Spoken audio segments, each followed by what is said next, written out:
ವೀಕ್ಷಕರೇ, ಇದೇ ಜೂನ್ 19ನೇ ತಾರೀಕು ದೇಶದ ಎಲ್ಲಾ ಕಡೆ ಬಹು ನಿರೀಕ್ಷಿತ ಚಿತ್ರ ಆದಂತ ದುರಂಧರ್ 2 ಬಿಡುಗಡೆ ಕಂಡಿದೆ. ಈ ಎರಡನೇ ಭಾಗದಲ್ಲಿ ಸಾಕಷ್ಟು ಇಂಟ್ರೆಸ್ಟಿಂಗ್ ಹಾಗೂ ಅನ್ನೋನ್ ಸಂಗತಿಗಳನ್ನ ತೋರಿಸಿದ್ದಾರೆ. ಅವುಗಳಲ್ಲಿ 90% ಘಟನೆಗಳು ನಿಜ ಜೀವನದಲ್ಲಿ ನಡೆದಂತವೆ. ಬನ್ನಿ ವೀಕ್ಷಕರೇ, ಇವತ್ತಿನ ಈ ಒಂದು ವಿಡಿಯೋದಲ್ಲಿ ನಾವು ಈ ಚಿತ್ರದ ಕುರಿತಾಗಿ ಚರ್ಚೆಯನ್ನ ಮಾಡೋಣ. ಹಾಗಂತ ಇದೇನು ಮೂವಿ ರಿವ್ಯೂ ಅಲ್ಲ. ಹಾಗೆ ನೋಡಿದ್ರೆ ನಾವು ಸಿನಿಮಾಗಳ ಬಗ್ಗೆ ರಿವ್ಯೂ ಮಾಡೋದು ತುಂಬಾ ಕಡಿಮೆ.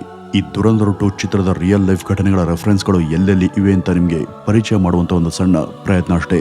ಈ ಒಂದು ಚಿತ್ರದಲ್ಲಿ ತೋರಿಸಿರುವಂತ ಅತಿಕ್ ಅಹಮದ್ ಎಂಬ ಉಗ್ರನ್ ಬಗ್ಗೆ, ದಾವೂದ್ ಬಗ್ಗೆ, ಖಲಿಸ್ತಾನ್ ತಂಡದ ಕಾರ್ಯಗಳ ಬಗ್ಗೆ ಹಾಗೂ ಅವರ ಮೋಡಸ್ ಆಪರೇಂಡಿ ಹೇಗಿರುತ್ತೆ, ಇದನ್ನು ಅವರು ಹೇಗೆ ಆಪರೇಟ್ ಮಾಡ್ತಾರೆ ಅಂತ ಚಿತ್ರದಲ್ಲಿ ತೋರಿಸಿದ್ದಾರೆ. ಈ ದುರಂಧರ್ ಚಿತ್ರದ ಎರಡನೇ ಭಾಗದಲ್ಲಿ ಸಾಕಷ್ಟು ಟ್ವಿಸ್ಟ್ ಗಳಿದ್ದಾವೆ. ಮುಖ್ಯವಾಗಿ ಬಡಾ ಸಾಹೇಬ್ ಅಲಿಯಾಸ್ ದಾವೂದ್ ಇಬ್ರಾಹಿಂನ ಪಾತ್ರವನ್ನ ಇದರಲ್ಲಿ ತೋರಿಸಿದಂತ ರೀತಿ ನಿಜ ಜೀವನದಲ್ಲೂ ಕೂಡ ದಾವೂದ್ ಈಗ ಐಸಿಯುನಲ್ಲಿ ಇದ್ದಾನ ಎಂಬ ಅನುಮಾನ ನಮ್ಮಲ್ಲಿ ಬಹಳ ಜನಕ್ಕೆ ಇದೆ. ಇಂಥ ಕುತೂಹಲಗಳು ಈ ಒಂದು ಚಿತ್ರದ ಸುತ್ತ ಇನ್ನೂ ಬಹಳ ಇದ್ದಾವೆ. ಈ ಎಲ್ಲಾ ವಿಷಯಗಳ ಬಗ್ಗೆ ನಾವೀಗ ಡೀಪ್ ಆಗಿ ಇಲ್ಲಿ ಡಿಸ್ಕಸ್ ಮಾಡೋಣ. ಈ ಒಂದು ವಿಡಿಯೋದಲ್ಲಿ ನಾವು ಈ ಎರಡನೇ ಭಾಗ ಹಾಗೂ ಅದರ ಮುಂಬರಲಿರುವಂತಹ ಮೂರನೇ ಭಾಗದ ಕುರಿತು ಸಾಕಷ್ಟು ಸ್ಪಾಯ್ಲರ್ ಅಲರ್ಟ್ ಗಳನ್ನ ನಿಮಗೆ ಕೊಡಲಿದ್ದೇವೆ. ಹಾಗಾಗಿ ಈ ಒಂದು ಸಿನಿಮಾವನ್ನ ಇನ್ನೂ ಕೂಡ ನೋಡದೇ ಇದ್ದವರು ಈ ಒಂದು ವಿಡಿಯೋವನ್ನ ನೋಡಬೇಡಿ. ಅಥವಾ ಪರವಾಗಿಲ್ಲ, ಈ ಒಂದು ವಿಡಿಯೋ ನೋಡಿನೇ ನಾವು ಸಿನಿಮಾ ನೋಡ್ತೀವಿ ಅಂತ ನಿಮ್ಗೆ ಏನಾದರೂ ಮನ್ಸಿದ್ರೆ ವಿಡಿಯೋ ನೋಡಿ. ಇದರ ಮೊದಲ ಪಾರ್ಟ್ ಹಾಗೂ ಎರಡನೇ ಭಾಗಗಳ ಕಂಟಿನ್ಯೂಟಿ ತುಂಬಾ ಚೆನ್ನಾಗೇನೆ ಮ್ಯಾಚ್ ಆಗಿದೆ. ಈ ಎರಡನ್ನೂ ಕೂಡ ಒಂದೇ ಸಲಕ್ಕೆ ಶೂಟ್ ಮಾಡಿದ್ದಾರೇನೋ ಅನ್ನುವಂತ ಫೀಲ್ ಅನ್ನ ಇದು ಕೊಡುತ್ತೆ. ಮೊದಲ ಭಾಗದಲ್ಲಿ ದುರಂಧರ್ ಯಾರು, ಅವನ ಹಿನ್ನೆಲೆ ಏನು, ಹೇಗೆ ಆತ ರಾಗೆ ಸೇರ್ದ ಎಂಬ ಬಗ್ಗೆ ತೋರಿಸಿದ್ರು. ಇಲ್ಲಿ ಪಂಜಾಬ್ ಹರಿಯಾಣ ರಾಜ್ಯಗಳ ಶೈಲಿಯನ್ನ ಹಿನ್ನೆಲೆಗೆ ಬಳಸಿದ್ದಾರೆ. ನಾಯಕನ ಜಮೀನನ್ನ MLA ಕಬ್ಜಾ ಮಾಡಿಕೊಂಡು ನಾಯಕನ ಸಹೋದರಿಯರ ಮೇಲೆ ಅತ್ಯಾಚಾರ ಮಾಡ್ತಾನೆ. ನಾಯಕನ ತಂದೆಯನ್ನ ಆ ಒಂದು ಸಮಯದಲ್ಲಿ ಮಿಲಿಟರಿ ತರಬೇತಿಯಲ್ಲಿ ಇದ್ದಂತ 21 ವರ್ಷದ ನಾಯಕ ಉತ್ತರ ಪ್ರದೇಶದಲ್ಲಿ ಡಾನ್ ಆಗಿದ್ದಂತ ಅತಿಕ್ ಅಹಮದ್ ಇಂದ ಗನ್ಗಳನ್ನ ಖರೀದಿ ಮಾಡಿ ತಂದು ತನಗೆ ದ್ರೋಹ ಮಾಡದಂತ MLA ಹಾಗೂ ಅವನ ಇಡೀ ಪರಿವಾರವನ್ನೇ ಕೊಲ್ತಾನೆ. ಇದಕ್ಕೆ ಪ್ರತಿಯಾಗಿ ಅವನು ಅರೆಸ್ಟ್ ಆಗಿ ಜೈಲಿಗೂ ಕೂಡ ಹೋಗ್ತಾನೆ. ಅಲ್ಲಿ ಜೀವಾವಧಿ ಶಿಕ್ಷೆ ಆಗುತ್ತೆ, ನೇಣು ಶಿಕ್ಷೆ ಕೂಡ ಆಗಬಹುದು ಅಂತ ಹೇಳ್ತಾರೆ. ಆಗ ನಾಯಕ ಪಂಜಾಬ್ನ ಜೈಲಿಂದ ಬೇರೆ ಜೈಲಿಗೆ ಶಿಫ್ಟ್ ಆಗುವಾಗ ಅಜಿತ್ ದೋವಲ್ ರವರ ಬಗ್ಗೆ ಪಾತ್ರ ನಿರ್ವಹಿಸಿದಂತ ಮಾಧವನ್ ನಾಯಕನನ್ನ ಅಪಹರಿಸಿ ಈಗಾಗಲೇ ನಿನ್ ಮೇಲೆ ಕೊಲೆ ಹಾಗೂ ಇತರ ಗಂಭೀರವಾದಂತಹ ಕೇಸ್ಗಳು ಇದ್ದಾವೆ, ಅವೆಲ್ಲ ಕೋರ್ಟ್ನಲ್ಲಿ ಪ್ರೂವ್ ಆದ್ರೆ ನಿನ್ಗೆ ನೇಣಿನ ಶಿಕ್ಷೆ ಕೂಡ ಆಗಬಹುದು. ಹಾಗಾಗಿ ಅಷ್ಟಲ್ಲಿ ನೀನು ದೇಶಕ್ಕಾಗಿ ಕೆಲಸ ಮಾಡು, ಪಾಕಿಸ್ತಾನ್ಗೆ ಹೋಗಿ ಗೂಢಚಾರಿ ಅಂತ ಕೆಲಸ ಮಾಡುವಂತ ಮಾಧವನ್ ರವರ ಪಾತ್ರ ನಾಯಕನಿಗೆ ಅಲ್ಲಿ ಸೂಚನೆಯನ್ನ ಕೊಡುತ್ತೆ. ಈ ಒಂದು ಕೆಲಸಕ್ಕೆ ನೀನು ಒಪ್ಪಿದ್ರೆ ಅದಕ್ಕೆ ಪ್ರತಿಯಾಗಿ ನಾಯಕನ ತಾಯಿಗೆ ಪ್ರತಿ ತಿಂಗಳು 30,000 ರೂಪಾಯಿಯನ್ನ ಕಳಿಸ್ತೀವಿ ಅಂತ ಡೀಲ್ ಆಗುತ್ತೆ.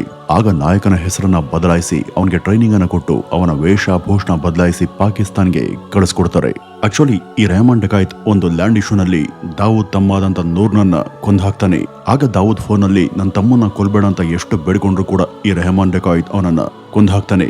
ಆದ್ರಿಂದ ಈ ದಾವೂದ್ SP ಚೌಧರಿ ಅಸ್ಲಾಂನ ಮೂಲಕ ಸುಪಾರಿಯನ್ನ ಕೊಟ್ಟು ಈ ರೆಹಮಾನ್ ಡಕಾಯಿತ್ನನ್ನ ಕೊಲ್ತಾನೆ.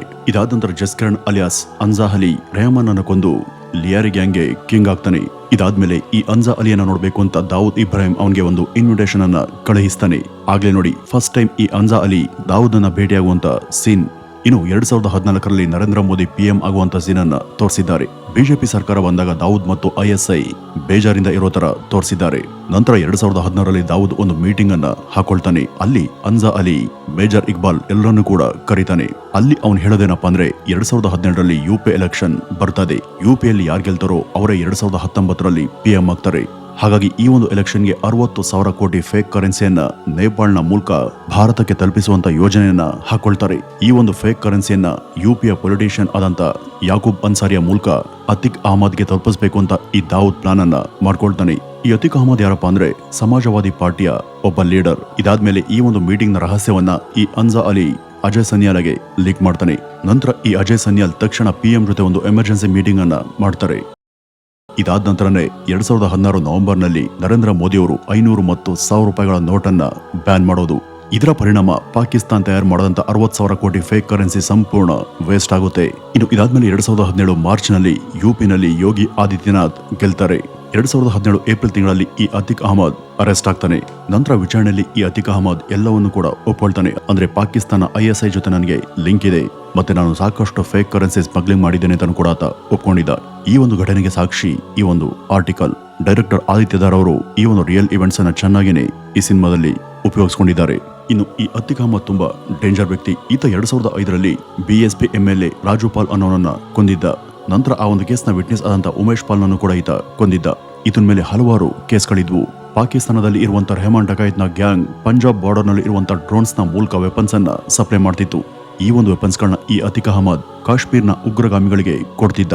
ಅಷ್ಟಲ್ಲದೆ ನೇಪಾಳನ ಮೂಲಕ ಫೇಕ್ ಕರೆನ್ಸಿನ ತರಿಸ್ಕೊಂಡು ಈತ ಎಲೆಕ್ಷನ್ ಅಲ್ಲಿ ಬಳಸ್ಕೊಳ್ತಿದ್ದ. ಈತ 3 ಬಾರಿ MLA ಕೂಡ ಆಗಿದ್ದಾನೆ, 1 ಬಾರಿ MP ಕೂಡ. ಅದಷ್ಟಲ್ಲದೆ ಈತ ಜನರನ್ನ ಬೆದರಿಸಿ ಓಟನ್ನ ಹಾಕಿಸ್ಕೊಳ್ತಿದ್ದ. ಪವರ್, ಪೊಲಿಟಿಕಲ್ ಇನ್ಫ್ಲೂಯೆನ್ಸ್ ಈ 3 ಕೂಡ ಅವನಲ್ಲಿ ಇತ್ತು.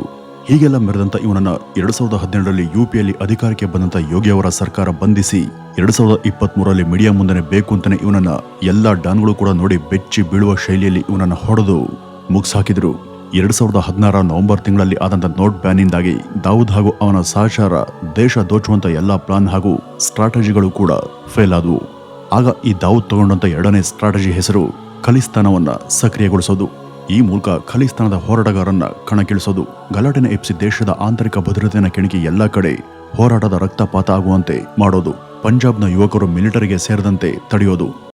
ದಾವೂದ್ ಈ ಸಿನಿಮಾದಲ್ಲಿ ನಾಯಕನ್ಗೆ 1000 kg ಮಾದಕ ವಸ್ತುವನ್ನ ರೆಡಿ ಮಾಡಿ ಸಪ್ಲೈ ಮಾಡುವಂತ ಹೇಳಿದಾಗ ಆ ಒಂದು ಕೆಲಸವನ್ನ ಈತ ಅಂದ್ರೆ ಈ ಅಮ್ಜಾ ಅಲಿ ನಾನ್ ಮಾಡೋದಿಲ್ಲ ಅಂತ ಹೇಳ್ತಾನೆ. ಆಗ ಈ ದಾವೂದ್ ಈ ಕೆಲಸವನ್ನ ಇನ್ನೊಬ್ಬ ವ್ಯಕ್ತಿಗೆ ವಹಿಸಿದ್ದ. ಆತನ ಹೆಸರೇ ಜೌಹರ್ ಮಿಸ್ತ್ರಿ.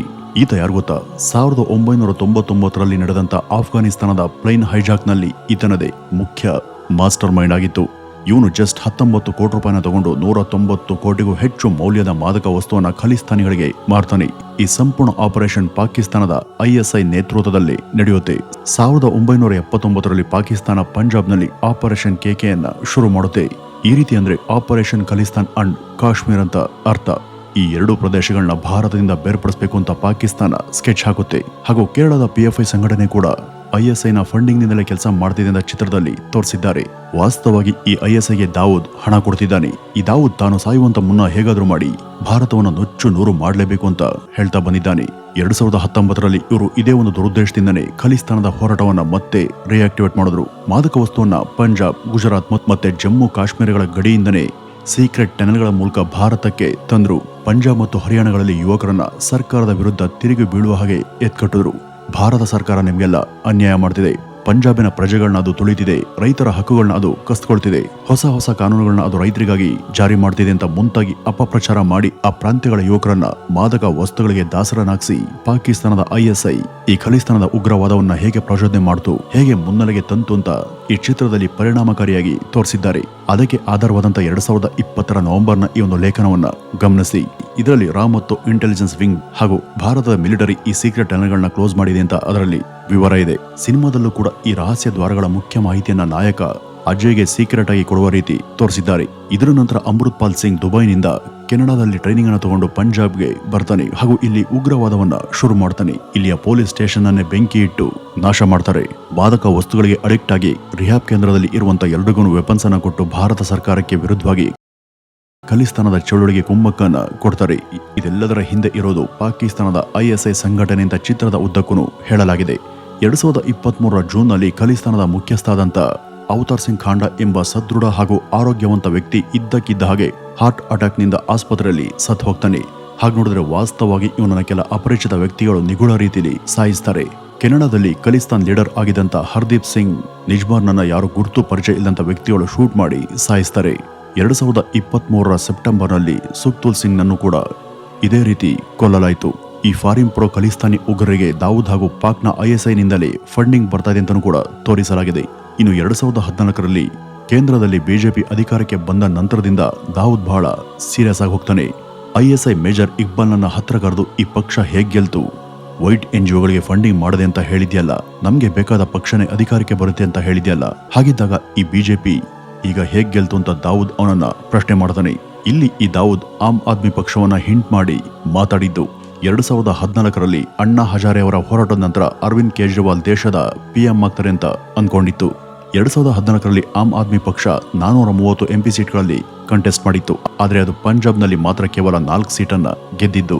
ಇನ್ನು ಪಂಜಾಬ್ನ ಮಾಜಿ CM ಆದಂತ ಅಮರ್ದೀಪ್ ಸಿಂಗ್ ಮಾಡಿದಂತ ಆರೋಪ ಏನು ಅಂದ್ರೆ ಕೇಜ್ರಿವಾಲ್ ರವರ ಪರಿವರ್ತನ್ ಫೌಂಡೇಶನ್ಗೆ CIA ಫಂಡಿಂಗ್ ಮಾಡಿತ್ತು ಅಂತ. ಈ CIA ಮತ್ತು ISIಗಳು ಈ ಕೇಜ್ರಿವಾಲ್ ರವರನ್ನ ದೇಶದ PM ಆಗಿ ಕೂರಿಸೋದಕ್ಕೆ ಟ್ರೈ ಮಾಡಿದ್ವು ಅಂತ ಅವರ ಆರೋಪ ಆಗಿತ್ತು. ಆದ್ರೆ ಅದು ನಡೆಯಲಿಲ್ಲ. ಅಷ್ಟೇ ಅಲ್ಲ, ದಾವೂದ್ನ ನಕಲಿ ಕರೆನ್ಸಿಯ ಸ್ಮಗ್ಲಿಂಗ್, 2017ರ UPಯ ಚುನಾವಣಾ ಸ್ಟ್ರಾಟಜಿ, 2014ರ CAA ಮತ್ತು ISIಗಳ ಕಾರ್ಯತಂತ್ರದ ವೈಫಲ್ಯ, ಖಲಿಸ್ತಾನಿಗಳಿಗೆ ಮಾದಕ ವಸ್ತು ಸಪ್ಲೈ ಮಾಡುವಂತ ರಹಸ್ಯ ದಾರಿಗಳ ಲೊಕೇಶನ್ನ ಮಾಹಿತಿ ಕೂಡ ಲೀಕ್ ಆಯಿತು. ಇವೆಲ್ಲವೂ ಕೂಡ ಫೇಲ್ ಆದ ನಂತರ ಈ ದಾವೂದ್ ಹಮ್ಜಾ ಅಲಿ ಹಾಗೂ ಮೇಜರ್ ಇಕ್ಬಾಲ್ ನನ್ನ ತನ್ನ ಬಳಿ ಕರೆದು, ನಾನು ಇನ್ನು ಕೆಲವೇ ದಿನ ಬದುಕಿರೋದು, ಹಾಗಾಗಿ ನಾನು ಸಾಯುವಂತ ಮುನ್ನ ಭಾರತದಲ್ಲಿ ಒಂದು ದೊಡ್ಡ ಉಗ್ರ ಯೋಜನೆ ಮಾಡಬೇಕು ಅಂತ 50 ಜನ ಉಗ್ರರ ಜೊತೆ ಭಾರತದಲ್ಲಿ ಮುಂಬೈ ಸ್ಫೋಟದ ತರ ಒಂದು ದೊಡ್ಡ ದಾಳಿ ಮಾಡಬೇಕು ಅಂತ ಪ್ಲಾನ್ ಮಾಡ್ತಾನೆ. ಆ 50 ಜನ ಉಗ್ರರಿಗೆ ವೆಪನ್ಸ್ಗಳನ್ನ ಈ ನಾಯಕ ನಟನೆ ಸಪ್ಲೈ ಮಾಡಬೇಕು. ಆದ್ರೆ ಆತ ಒಬ್ಬ ರಾ ಏಜೆಂಟ್ ಅನ್ನುವಂತ ವಿಷಯ ಆಗ ಗೊತ್ತಾಗುತ್ತೆ. ಈ ಹಮ್ಜಾ ಅಲಿ ಪತ್ನಿಗೂ ಇವನೊಬ್ಬ ಹಿಂದೂ ಏಜೆಂಟ್ ಎಂಬ ಸತ್ಯ ಗೊತ್ತಾಗುತ್ತೆ.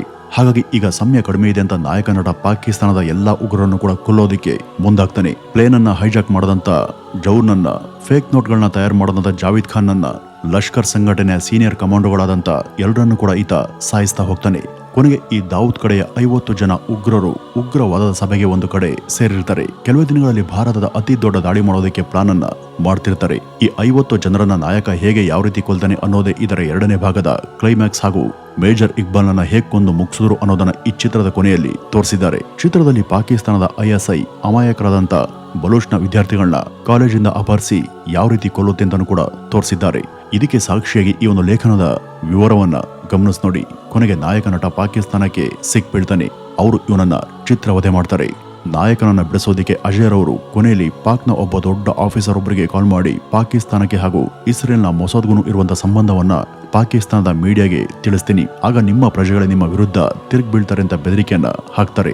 ಈ ಒಂದು ದೃಶ್ಯ ಮಾತ್ರ ನಿಜಕ್ಕೂ ನೆಕ್ಸ್ಟ್ ಲೆವೆಲ್ ನಲ್ಲಿ ಇದೆ. ಈ ರೀತಿ ಅಜಯ್ ಅವರ ಈ ಒಂದು ಬೆದರಿಕೆಗೆ ಹೆದರದಂತ ಪಾಕಿಸ್ತಾನ ನಾಯಕನನ್ನ ಬಿಟ್ಕೊಡುತ್ತೆ. ಆಗ ನಾಯಕ ಭಾರತಕ್ಕೆ ವಾಪಸ್ ಬರ್ತಾನೆ. ವಾಸ್ತವವಾಗಿ ಪಾಕಿಸ್ತಾನ ದೂರದ ಇಸ್ರೇಲ್ನೊಂದಿಗೆ ಎಷ್ಟು ರಹಸ್ಯ ಸಂಬಂಧ ಇಟ್ಕೊಂಡಿದೆ, ಅವರಿಂದ ಹಣ ತಗೊಂಡು ಅದು ಎಷ್ಟೋ ಮಾಹಿತಿ ಲೀಕ್ ಮಾಡಿದೆ. ಮುಖ್ಯವಾಗಿ ಇರಾನ್ನ ಸೀಕ್ರೆಟ್ ಇನ್ಫಾರ್ಮೇಶನ್ ಅನ್ನ ಪಾಕಿಸ್ತಾನ ಇಸ್ರೇಲ್ಗೆ ಲೀಕ್ ಮಾಡಿದೆ. ಇರಾನಿನ ನ್ಯೂಕ್ಲಿಯರ್ ಸೀಕ್ರೆಟ್ಗಳನ್ನ, ಇರಾನಿನ ನ್ಯೂಕ್ಲಿಯರ್ ವಿಜ್ಞಾನಿಗಳ ರಹಸ್ಯವನ್ನ ಎಲ್ಲವನ್ನೂ ಕೂಡ ಇಸ್ರೇಲ್ನ ಮೊಸಾದ್ಗೆ ತಿಳಿಸಿದ್ದೆ ಈ ಪಾಕಿಸ್ತಾನ. ಈ ಪಾಕಿಸ್ತಾನ ಈ ತರ ಎಷ್ಟೋ ವಿಧದಲ್ಲಿ ಇಸ್ರೇಲ್ಗೆ ಸಹಕರಿಸ್ತಾನೆ ಬಂದಿದೆ. ಇಂಥ ಸಾಕಷ್ಟು ಅಂಶಗಳನ್ನ ದುರಂಧರ್ ಚಿತ್ರದ ನಿರ್ದೇಶಕರು ಚೆನ್ನಾಗಿನೇ ಕತೆಗೆ ಬಳಸ್ಕೊಂಡಿದ್ದಾರೆ. ಸಿನಿಮಾದಲ್ಲಿ ದಾವೂದ್ಗೆ ಒಬ್ಬ ಸೀನಿಯರ್ ರಾ ಏಜೆಂಟ್ ಸ್ಲೋ ಪಾಯ್ಸನ್ ಅನ್ನ ಕೊಡ್ತಾರೆ. ಆ ಸೀನಿಯರ್ ಅಧಿಕಾರಿ ಯಾರು ಅಂತ ನೀವು ಸಿನಿಮಾದಲ್ಲಿ ನೋಡಿ ನಿಮ್ಮ ಕುತೂಹಲವನ್ನ ತಣಿಸ್ಕೊಳ್ಬೇಕು. ನಾಯಕನಿಗೆ ತರಬೇತಿ ಕೊಡೋದು, ಅವನನ್ನ ಅಪಾಯಗಳಿಂದ ರಕ್ಷಿಸುವಂತ ಅಜಯ್ ಅವರ ಪಾತ್ರ ಹಾಗೂ ಪ್ರಯತ್ನ ತುಂಬಾ ಚೆನ್ನಾಗಿದೆ. ಇದ್ರ ಜೊತೆ 2ನೇ ಭಾಗದ ಇಡೀ ತೂಕ ದಾವೂದ್ನ ಪಾತ್ರಧಾರಿಯಾದಂತ ಅಸಾಧ್ಯ ಹಾಗೂ ನೈಜವೆನಿಸುವಂತ ನಟನೆ. ಒಟ್ನಲ್ಲಿ ನಿಜಕ್ಕೂ ಈ ಒಂದು ಸಿನಿಮಾ ಪ್ರತಿಯೊಬ್ಬ ಭಾರತೀಯ ಕೂಡ ನೋಡಬೇಕಾದಂತ ಸಿನಿಮಾನೇ. ಹಾಗಾಗಿ ತಪ್ಪದೆ ಈ ಒಂದು ಸಿನಿಮಾವನ್ನ ನೋಡಿ ನಿಮ್ಮ ಅಭಿಪ್ರಾಯವನ್ನ ಮತ್ತೆ ಈ ಒಂದು ವಿಡಿಯೋ ಮೂಲಕ ಕಮೆಂಟ್ ನಲ್ಲಿ ತಿಳಿಸಿ ಅಂತ ಹೇಳ್ತಾ ಇವತ್ತಿನ ಈ ಒಂದು ವಿಡಿಯೋವನ್ನ ಇಲ್ಲಿಗೆ ಮುಗಿಸೋಣ. ನಮಸ್ಕಾರ.